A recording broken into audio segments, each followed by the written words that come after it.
Assalamualaikum warahmatullahi wabarakatuh. Hamdan wa syukran lillah. Assalatu wassalamu ala rasulillah sallallahu alaihi wasallam. Ibu-ibu, bapak-bapak, adik-adik, para pecinta Al-Quran yang dirahmati Allah subhanahu wa ta'ala. Kita masih dalam suasana wabah COVID. Dan biasanya kita masih dihadapkan dengan ketidakpastian. Untuk itu sebenarnya ujian yang sebenarnya adalah terletak pada hati. Bagaimana kita mengolah hati? Karena dalam situasi ketidakpastian, hati kita ini condong untuk menjadi galau, risau, khawatir terhadap segala sesuatu yang bisa terjadi kepada siapa saja, kapan saja, dan di mana saja. Beruntunglah, alhamdulillah, kita ini ditakdirkan oleh Allah menjadi seorang muslim. Kita masih memiliki Allah subhanahu wa ta'ala. Zat yang maha menguasai hati kita. Zat yang bisa sewaktu-waktu menghadirkan ketenangan, ketentraman dalam diri kita. Tentu dengan syarat. Apa syaratnya? Syaratnya adalah zikrullah. Mengingat Allah. Dalam surah Al-Baqarah disebutkan, A'udzubillahi minasyaitonirrajim, fadkuruni adkurkum. Ingatlah kalian kepadaku, maka aku akan ingat kepadamu. Jadi di sini ada timbal balik.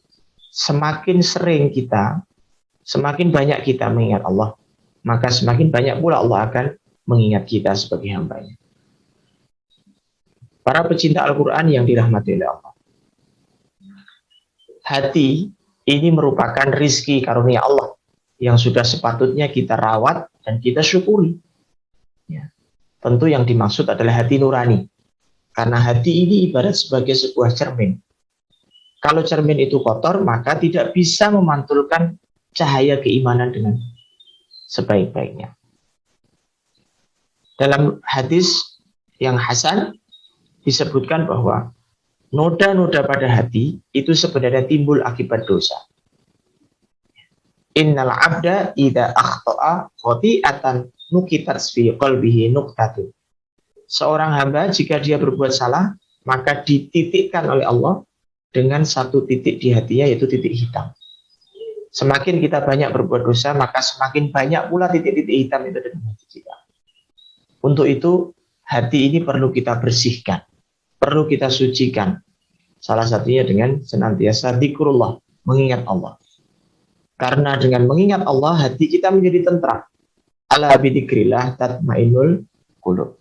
Ketahuilah bahwa dengan mengingat Allah, maka dijamin hati kita menjadi tentram, menjadi tenang. Para pecinta Al-Quran yang dirahmati oleh Allah. Nah, salah satu bentuk dari zikrullah adalah dengan membaca Al-Quran. Tilawatul Quran. Ya, karena dengan membaca Al-Quran, insya Allah hati kita menjadi tentram, menjadi tenang. Itu di dunia. Bagaimana di akhirat? Maka di akhirat pun juga banyak sekali kita temukan hadis-hadis yang sahih yang membicarakan tentang keutamaan membaca Al-Quran yang akan kelak didapatkan di hari akhir. Salah satunya adalah qala Rasulullah SAW, hadis sahih riwayat Muslim, Iqra'ul Quran fa innahu ya'ti yaumal qiyamati syafi'an li ashabi. Bacalah Al-Quran. Karena sesungguhnya membaca Al-Quran itu bisa mendatangkan syafaat bagi pembacanya di hari kiamat. Siapa di sini yang tidak ingin mendapatkan syafaat? Dispensasi di hari kiamat, penolong di hari kiamat. Tentu semua ingin mendapatkannya. Para pecinta Al-Quran dirahmati oleh Allah. Itulah kenapa mari saya mengajak kepada diri kita dan para pecinta Al-Quran semua agar kita memperbanyak tilawah Al-Quran sebagai salah satu ikhtiar kita membersihkan hati, sekaligus mempersiapkan bekal yang baik menuju kematian. Ya.